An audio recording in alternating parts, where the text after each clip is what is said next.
salamat. Isipin mo, bisita natin. Kanina may Josh. Nung first day, may Raver. May Pablo. Yes. Meron tayong 4 tenors. Meron tayong Music With Me. Tapos meron tayong malupit na banda. Tapos ngayon naman meron tayong Josh Cullen. Yes. Tapos may Gary B. Sino ba naman tayo? Diba? Oh, Judy Stell. Nakalimutan ko. Pero maraming salamat po sa lahat ng taong nandito ngayon. Kayo po ang naging saksi na natupad po ang mga pangarap. Ako actually pangarap ko talaga na, ano mo yun, isang, grabe, icon yun, Julie, icon. Grabe. Pero, again, maraming salamat po sa pagpunta nyo. Alam po namin na maraming pinagdaanan lately, hindi lang tayo, I mean, mga kababayan natin. Pero, gumawa talaga kayo ng time para makapunta at mapanood kami ni Julie. Kaya naman magpapasalamat kami sa inyong lahat. Grabe. Maraming salamat. Sobrang sarap po sa pakiramdam na makita na hindi man kayo supporters or ngayon nyo lang kami napanood pero ramdam na ramdam po namin yung pagmamahal at supporta nyo sa amin. Salamat po. Thank you.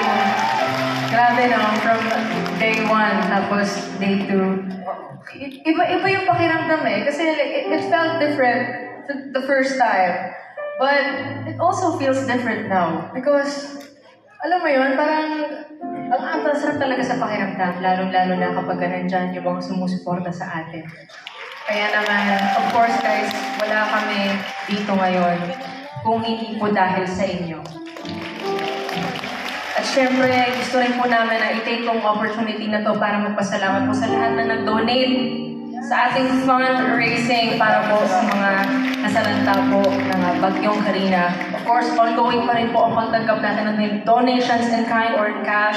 Meron po tayo booth dun po sa labas pa rin po in partnership with ATN and Jirka po sa foundation. Maraming salamat ATN. Thank you so much for blessing us with your support and being of blessing to those who are in need.